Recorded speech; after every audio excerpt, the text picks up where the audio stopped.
come right in. I'm glad you could make it. Hiya. Lieutenant and I are in the middle of a case, a murder case.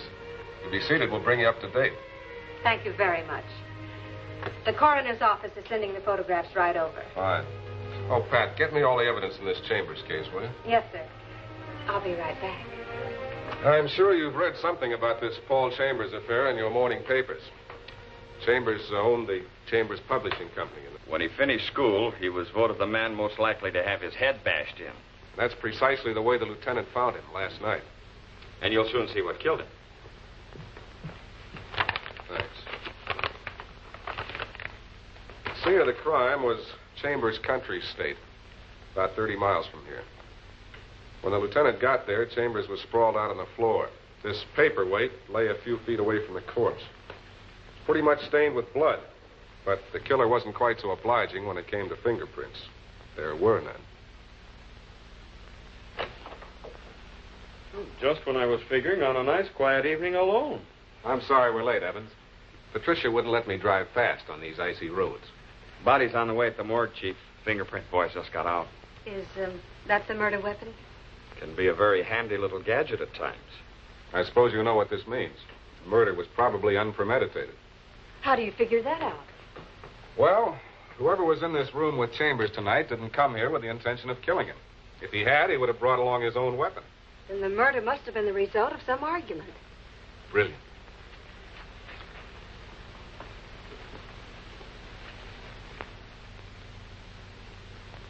I suppose you checked on whom these initials might stand for. Well, JOK could very well stand for the author's name on this manuscript. Dawn Before Thunder by Jerome O. Kendrick. I had a man pick him up. They ought to be here any minute. Good. Now, who was it that phoned the police this evening? Chambers did himself. Chambers? Mm-hmm. He phoned headquarters at 8:42 tonight. Right after he identified himself, he hung up. Or else he was forced to hang up. Well, in any event, headquarters traced the call to this number. They phoned right back. Nobody answered. Maybe Chambers changed his mind. Maybe it was changed for him. Well, they sent a police car right over. And Chambers was dead when the car got here? He couldn't have been in less of a position to talk. Have you found anyone who could talk? Not a sign of anyone. I'd certainly like to know what brought Chambers out here on a night like this. What brought Chambers is a question.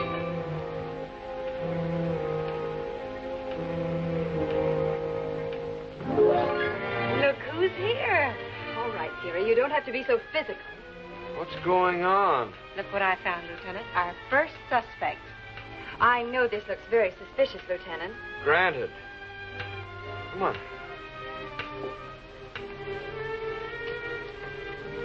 Pat found her playing hide and seek in the hall behind the clock. Believe me, I have a very logical explanation. Oh, I'm sure you have, Miss... Aldrich. Eve Aldrich. sit down if you want to. Maybe we'd better start by your telling us what you were doing here, Miss Aldrich. I came earlier this evening at Paul's, Mr. Chambers' request. He called me in town and asked me to meet him here. What did Mr. Chambers want to see you about?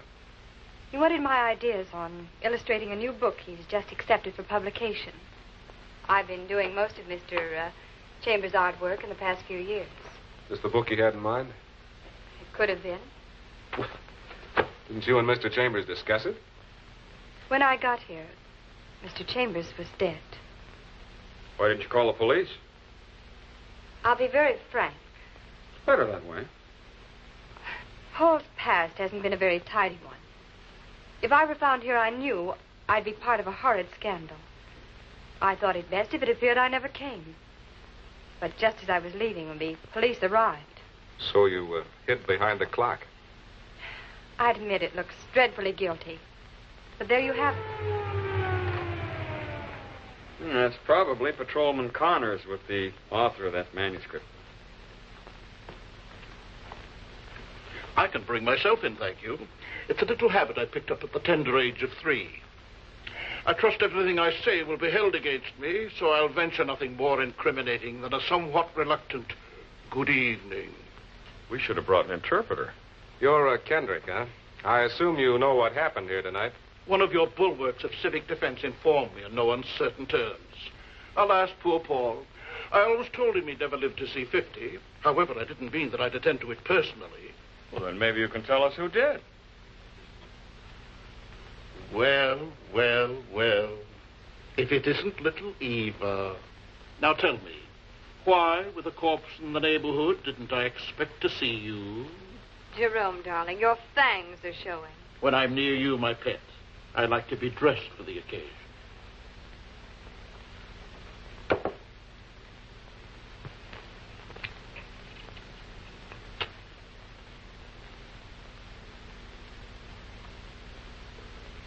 What a clever way you have of letting me know that you picked up my matches at the scene of the crime. Do you deny being here tonight? This may sound depressingly trite, but I've been in my apartment all evening. I'd ask you to check with my houseboy, but I don't have a houseboy. Then how do you account for your matches being on Chambers' desk? The first thing that pops into mind is rather good, so I'll tell you that. Paul and I had lunch together yesterday afternoon. In all probability, he picked up my matches from the table. But Yes? What were you going to say, Miss Aldrich? Paul never smoked. Why would he pick up anybody's matches? Bravo, darling. I'll do the same for you someday. And since this seems to be open season for cutting throats, perhaps you'll tell me what these men have got on you. Absolutely nothing. You're here for some reason. Paul asked me to come. Why should Paul ask you to come here? This is far too romantic a setting for you and Paul. The day of lovely settings with you and Paul ended 6 months ago. That's what I like to see. Friendship. Thank you. Don't listen to him, Mr. Allen. He's just trying to incriminate me. Don't forget, he hasn't explained about those matches yet. I'm not forgetting, Miss Aldrich.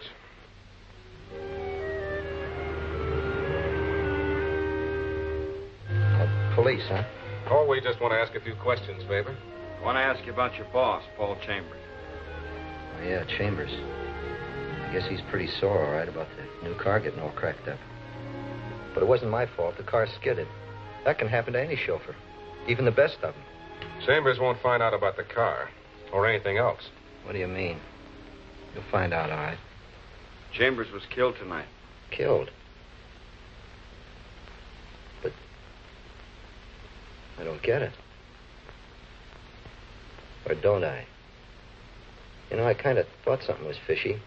Him wanting me to take him way up there on a night like this. What time did you reach the estate tonight? Somewhere around 8, I think. What made you leave? Oh, I guess Chambers didn't want me around. He told me to go into town and take in a movie. You, recognize this? Yeah, sure. It's mine. Smashed when your car cracked up. Look at the time. 5 after 9. So what? Chambers phoned the police about 8:42. We have reason to believe that the murderer was with him then. Still don't know what you're getting at. If, as you say, you left before the murderer arrived, that means you must have been gone before 8:42. Okay, I'll buy that. So maybe I left at 8:32. Still, so what? Then it must have taken you from, say, 8:30 to 5 minutes after 9 to get from the estate to where your car smashed up. That's over half an hour to do 2 miles driving. Oh, I took it slow. How slow can you get? Was your relationship with Chambers a friendly one? Sure. Well, we weren't exactly buddies, no, but yeah, we got along swell. Fine. Well, we'll keep in touch with you. Don't run away. I'll be around. You know, sometimes the best way to ascertain a relationship between a murder victim and a suspect is to examine the dead man's effects. That's right. Last night, when we looked through Chambers' apartment, we found plenty. A flock of IOUs, all signed by Faber. Faber had been borrowing money from his boss. If you ask me, Chief, it's an open and shut proposition. Chambers pressured Faber for the dough. Faber killed him. Well, aren't you forgetting, Lieutenant, that we also found this in Chambers' apartment? PC. Be at your summer estate Friday night, February 12th, 8:30 p.m. If you want your past to remain a secret, don't notify the police. Come alone, I'm serious. If you'll recall, when you dropped in a while ago, the lieutenant and I were examining some newspaper clippings. We found out plenty about Chambers' past. 11 years ago, he served a 4-year stretch for embezzlement. Then after he's released, he changed his name to Chambers and started life all over again. Prison record is something a prominent publisher might want to forget. Well, I think that brings us all up to date on the case. Excuse me, Mr. Allen. Here are the photographs the coroner called you about. Good. These may hold the key to the entire solution. And Charlie Faber has arrived. Oh? It's a little early, isn't he? Have him wait. And use him to separate Jerome and little Eva when they get here. Yes, sir. Yes. This supplies all the evidence I hoped it would. This is a photograph of Chambers' right wrist. Notice the fingerprints left by the grip of somebody's hand, particularly the thumbprint. Now, with Lieutenant Evans' cooperation, I'd like to show you how I think that print got there. Would you sit behind the desk? I'm a guinea pig. Now, I'm the blackmailer. Evans, you're Chambers. Oh, fine. I'm a dead guinea pig, no less. I've just finished threatening you. You don't like it. You call the police. Okay. Well, go on. Pick up the phone. Yes, sir? We're just acting, Miss Kelly. Naturally, my first impulse is to stop you. So I grab your wrist, like this. Notice that my thumb is on the outside of Evans' wrist. But if you recall the photograph, the thumbprint was on the inside of Chambers' wrist. Then whoever stopped Chambers from finishing that telephone call must have been left-handed. Certainly looks that way. All we have to do is to figure out which one of our suspects uses his left hand. I know already that one of them does. Hmm? I found it out from these matches. Look at them. Huh? A right-handed person invariably pulls off a match from the right side of the pack, like this. Likewise, a left-handed person pulls them off from the left side. You'll notice that all the matches that have been removed were removed from the left side of this pack. Then Kendrick must be the guilty one. Perhaps. But he's the only one of our suspects that doesn't have a motive. That's what I'm going to find out right now. Pat, have all of them arrived? Yes, Mr. Allen, all three. Good. Send them in. I think I'll have something for you in a little while. Here they are, Mr. Allen. Miss Aldrich, you sit there. Faber next to Miss Aldrich. Goes without saying where I sit. Now, I've called you all in because I think you're interested in learning who killed Paul Chambers. Evans, give him those pads and pencils. In a moment, I'll tell you why. I'm going to read you a letter. Listen carefully because I'll read it just once. Then I want you to write down that pad what I've read as best you can. Sign your name.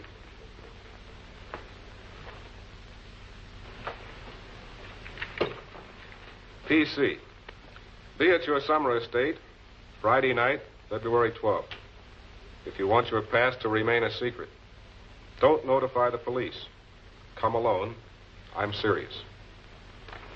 All right, start writing.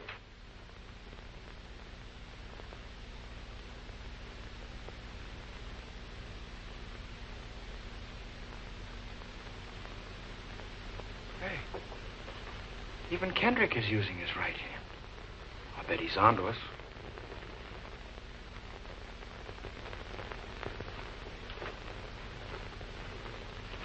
This takes me back to elementary school.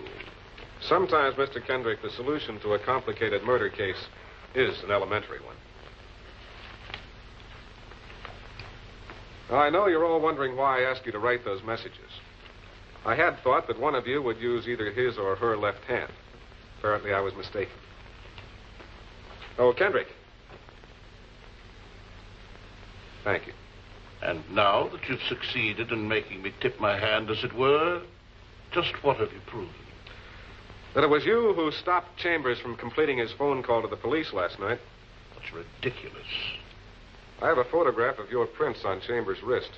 I could book you on suspicion of murder on the strength of it. I can show you the photograph if you want. Never mind, Allen. I'll tell you what happened. Then you finally do admit that you were with Chambers last night. As I told you before, Chambers and I had lunch together the previous afternoon. We did discuss my novel, but Chambers didn't accept it. You mean he turned it down? I was altogether appalled. I'd spent over a year working on it, and only because Chambers had promised to buy it. Well, go on.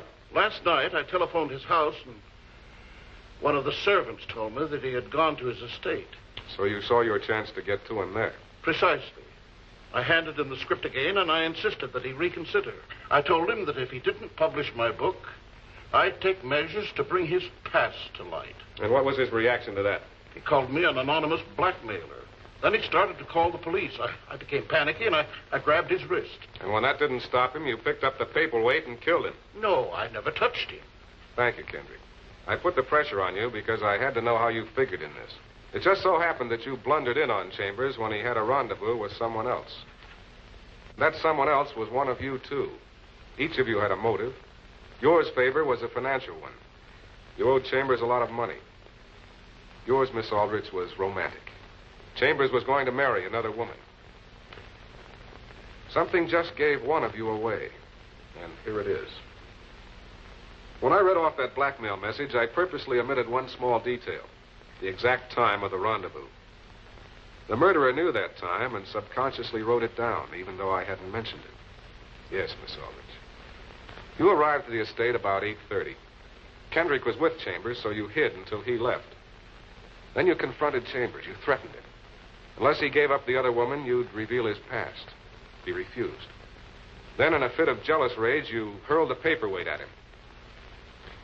You didn't know that a police car was on its way to apprehend you as you left the estate. You didn't know when you filled in the missing hour that you were signing your own confession. All right, Evans, take her away. It was nice of you to drop in. There'll be another case before you, a public prosecutor, soon. We'll expect to see you then.